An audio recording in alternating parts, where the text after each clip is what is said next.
darinya. Kami mengucap syukur, kami berterima kasih kepada Tuhan karena Tuhan baik, bahkan sangat baik dalam kehidupan kami. Kami bersama-sama boleh beribadah. Kami boleh memuji Tuhan. Kami boleh berdoa bersama.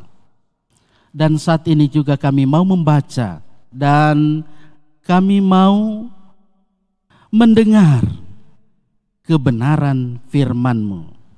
Oleh karena itu Tuhan, kami mohon Roh Kudus terus menerangi hati dan pikiran kami, supaya firman Tuhan boleh kami mengerti dan boleh kami aplikasikan dalam sepanjang perjalanan kehidupan kami masing-masing.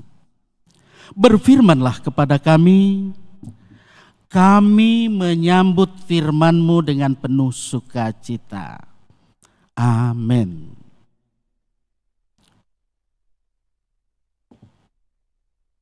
Jemaat Tuhan, firman Tuhan saat ini diambil dalam Kitab Kudus Perjanjian Baru. Mari kita buka dalam surat Rasul Paulus yang ada ditujukan kepada jemaat di Kolose pasal 3, dibaca ayat 18 hingga ayat 25.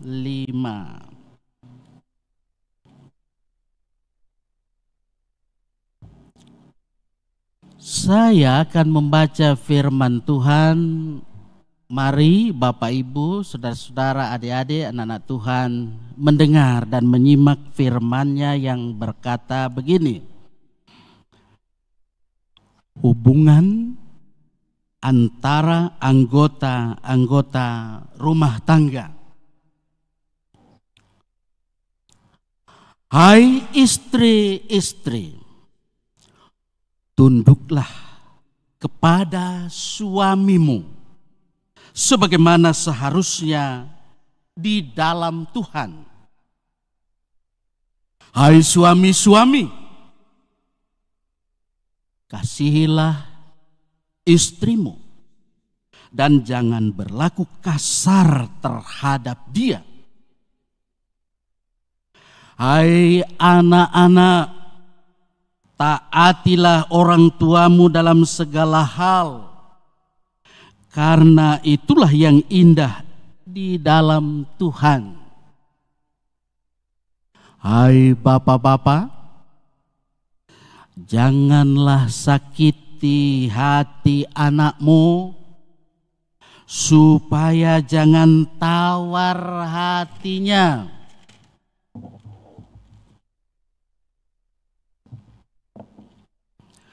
Hai hamba-hamba, taatilah Tuhanmu yang di dalam dunia ini dalam segala hal. Jangan hanya di hadapan mereka saja untuk menyenangkan mereka, melainkan dengan tulus hati karena takut akan Tuhan. Apapun juga yang kamu perbuatlah dengan segenap hatimu seperti untuk Tuhan dan bukan untuk manusia. Kamu tahu bahwa dari Tuhanlah kamu akan menerima bagian yang ditentukan bagimu sebagai upah. Kristus adalah Tuhan dan kamu hambanya. Barang siapa berbuat kesalahan, ia akan menanggung kesalahannya itu, karena Tuhan tidak memandang orang. Jemaat Tuhan, itulah bagian firman Tuhan. Berbahagialah setiap orang yang menuruti firman Tuhan, sebab firman itu pelita bagi kaki kita dan terang bagi jalan kita. Haleluya.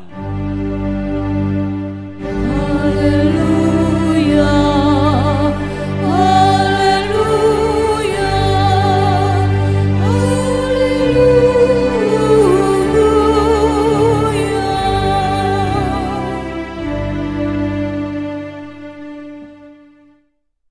Bapak, Ibu, saudara-saudari, adik-adik, anak-anak Tuhan yang saya kasihi di dalam kasih Tuhan. Saya percaya bahwa kita adalah sebagai orang-orang yang beriman kepadanya.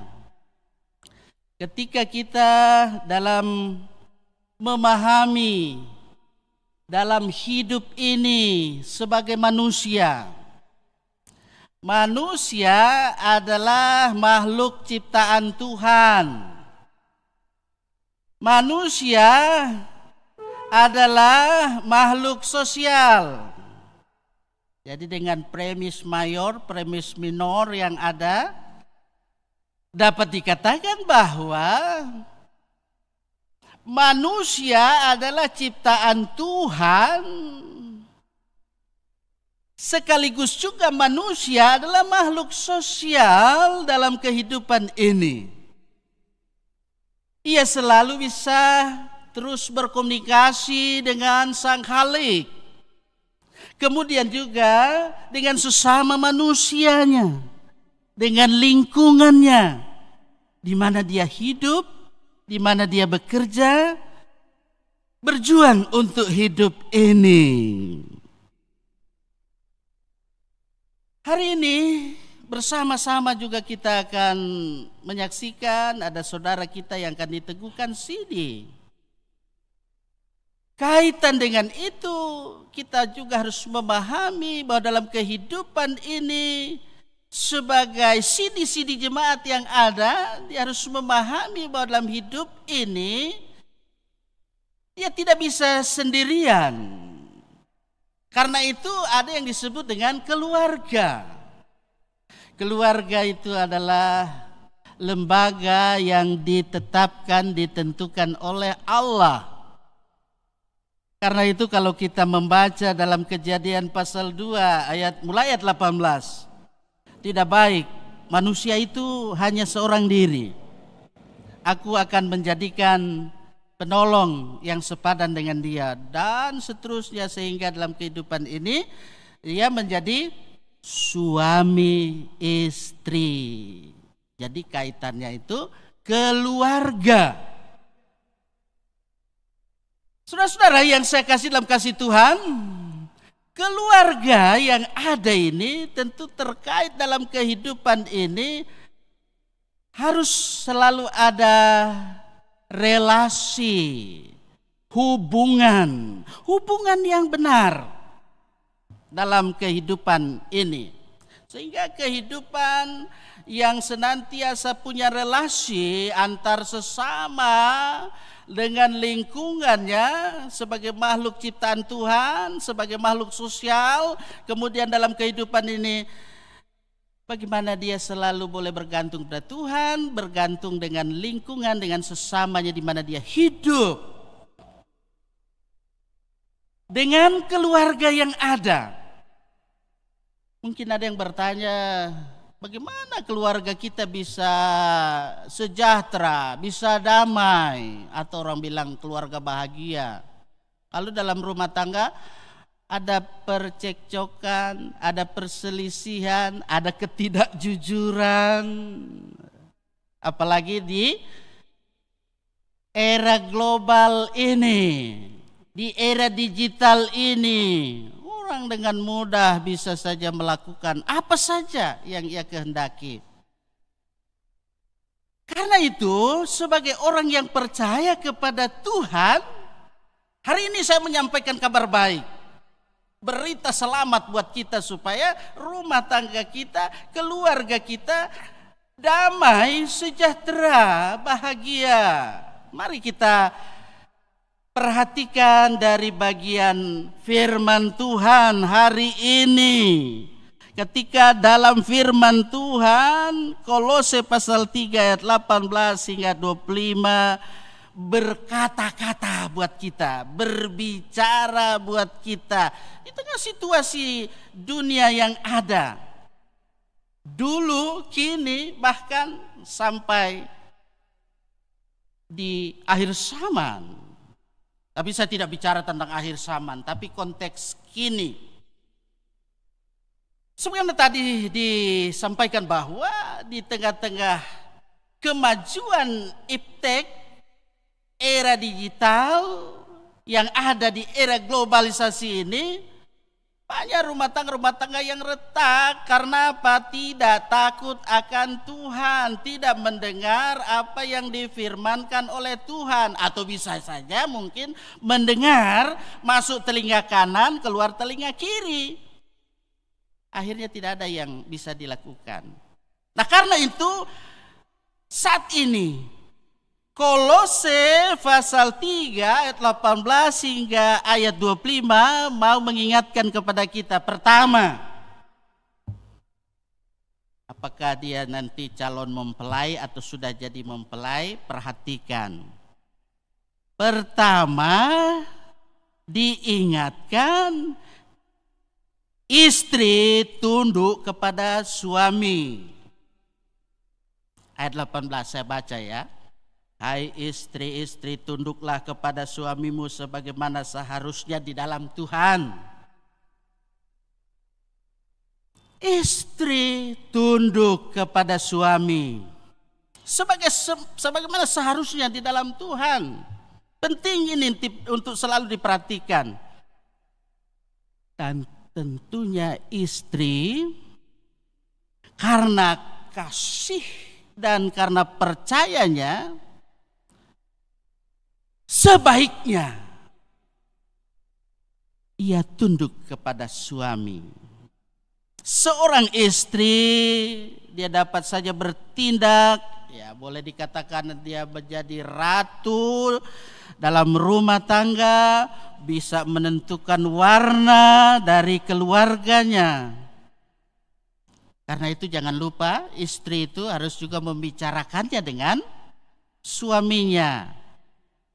Karena terkadang terbalik, istri yang lebih kelihatan dominan daripada suami.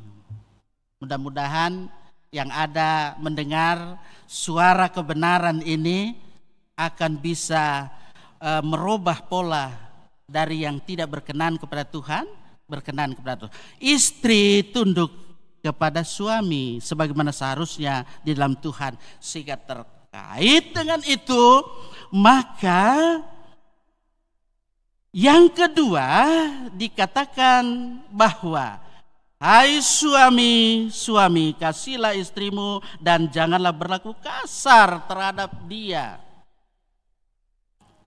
Saudara-saudara yang saya kasih dalam kasih Tuhan, kita melihat ada tayangan yang menayangkan betapa seorang suami itu melakukan tindakan yang seharusnya tidak bisa dilakukan. Ya, orang bilang KDRT, kekerasan dalam rumah tangga. Ya memang kalau pelawak bisa katakan, ya itu kekerasan harus ada dalam rumah tangga. Kalau tidak kekerasan nantinya tidak ada itu keturunan yang ada. Ya betul juga. Tapi kekerasan yang bagaimana? Oleh karena itu hendaklah suami itu ya dia senantiasa mengasihi istrinya, jangan kasar. Ya, ada kan terkadang itu suami berlaku kasar. Diingatkan bahwa dalam kehidupan ini sebagai suami dia harus mengasihi istrinya. Ada gambaran yang menyatakan bahwa sama seperti Kristus telah mengasihi, bahkan dia juga sudah wafat, itu menjadi teladan dalam kehidupan bagaimana Kristus mengasihi jemaat. Dan begitulah sebagai seorang suami dia harus mengasihi istrinya. Bukan hanya dengan I love you. Itu hanya verbalitas saja. Tapi harus diwujud nyatakan. Terkait dengan itu, suami istri ketika sudah berkeluarga, maka pasti ada anak. Kepada anak-anak dikatakan di ayatnya yang ke-21, ketika suami istri yang ada dan menjadi bapa di dalam kehidupan ini diingatkan supaya anak-anak itu dia wajib taat kepada orang tuanya.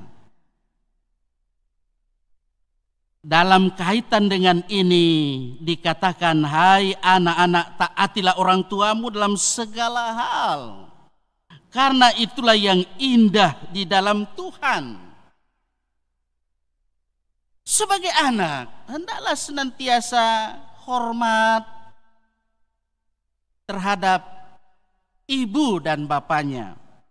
Sehingga dengan demikian dalam kehidupan ini menjadi indah.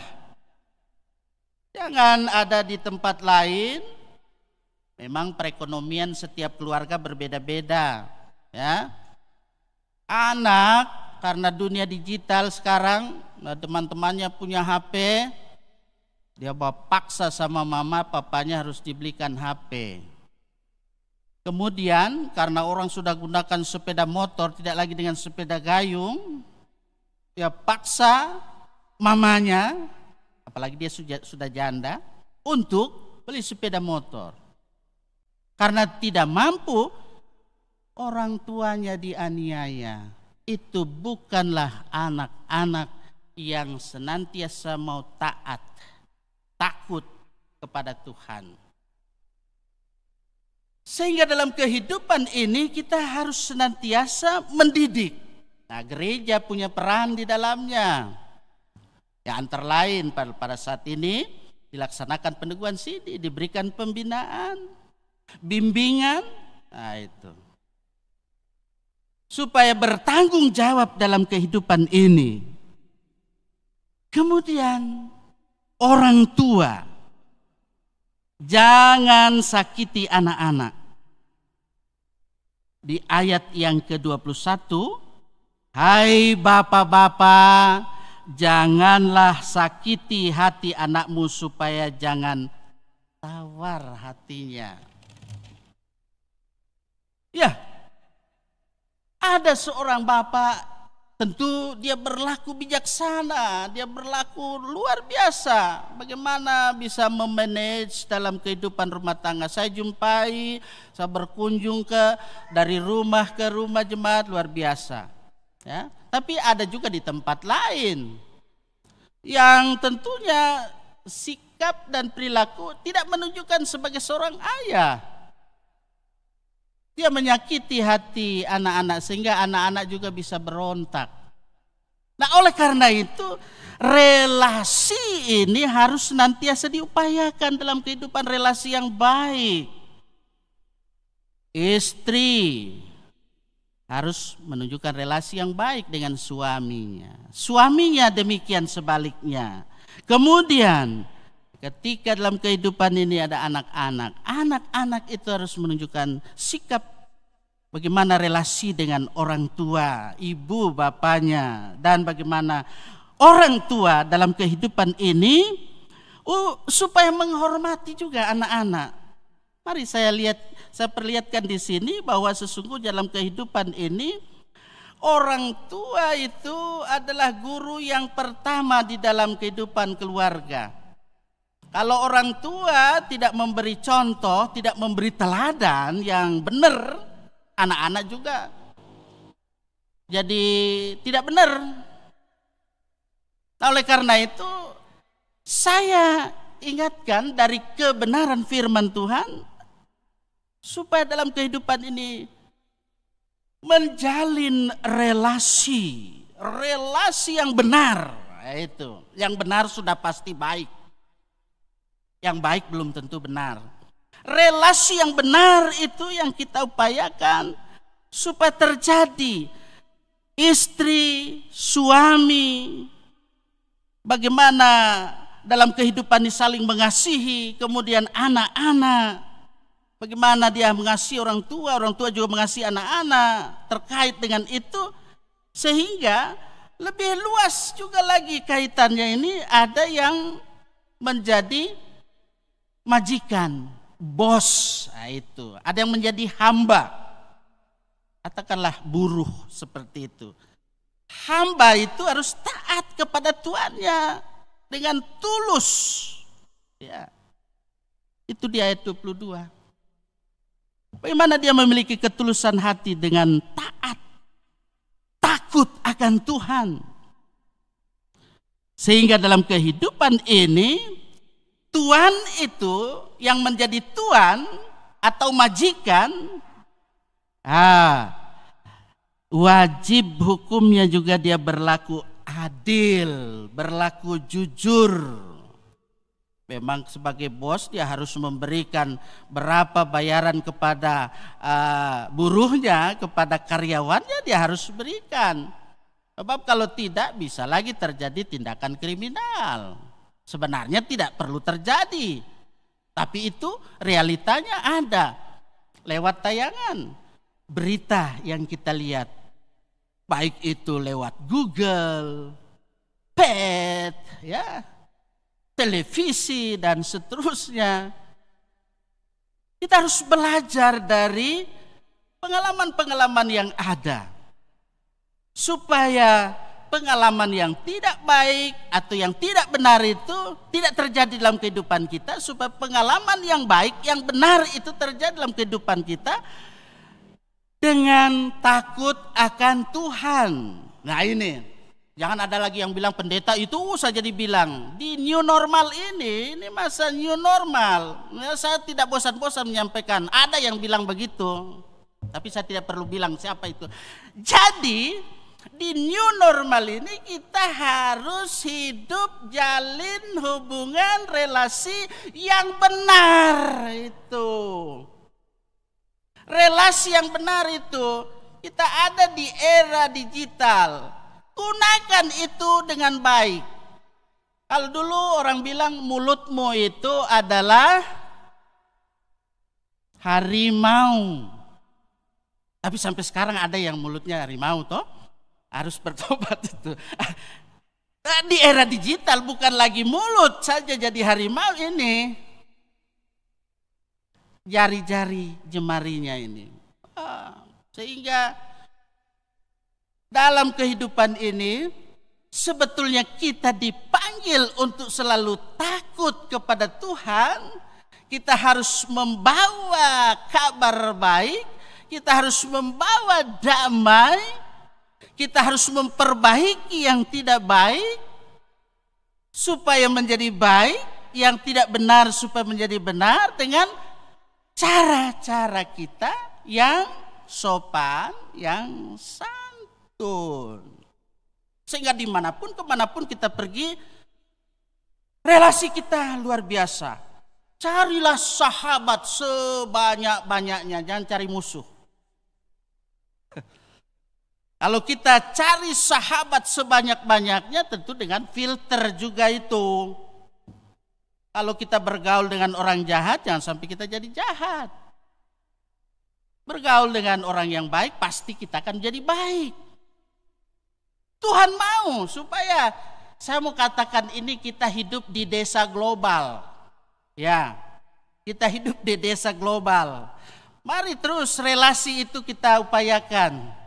Hubungan kita itu yang baik, kita terus upayakan. Bila perlu yang benar itu yang harus kita upayakan relasinya. Dan itu dimulai dalam kehidupan keluarga. Di era new normal ini, kita bekerja sama dengan pemerintah kita yang ada. Kalau karena saya bicara ini, tadi saya buka, saya punya apa namanya ini? Masker. Nah, mungkin saya tutup mulut kalau dengan masker. Jadi gunakan masker. Ikuti protokol kesehatan yang ada sehingga keluarga kita sehat. Ya, Saya tidak jelaskan lagi harus cuci tangan dan seterusnya. Kalau saya bilang protokol kesehatan, yang pertama, takutlah akan Tuhan, lakukan firman-Nya ini, ikuti protokol kesehatan yang ada, hingga kita terus menciptakan relasi, bagaimana relasi kita dengan Tuhan, relasi kita dengan sesama, mulai dalam keluarga. Ketika keluarga kita sehat, ya, saya mau katakan di sini, ketika keluarga kita sehat, masyarakat pun akan sehat, kuat, bahagia. Tuhan akan menolong kita melalui kuat kuasa Roh Kudus-Nya supaya kita terus menjalin relasi kita dengan Tuhan, relasi dengan sesama dan lingkungan kita dimulai dalam kehidupan keluarga, kemudian lebih luas lagi kita terus mengupayakan bagaimana dalam kehidupan kita berbuat yang benar dengan sesama kita. Di desa global kita hidup dengan kemajuan teknologi yang ada, kita gunakan dengan bijaksana. Tuhan akan memberikan kita kebahagiaan yang sejati. Supaya rumah kita ini, rumah di desa global, rumah kita ini, Tuhan itu jadi pemimpin. Ketika Tuhan pemimpinnya, maka damai sejahtera akan selalu dinikmati dalam hidup ini. Amin. Inilah rumah kita.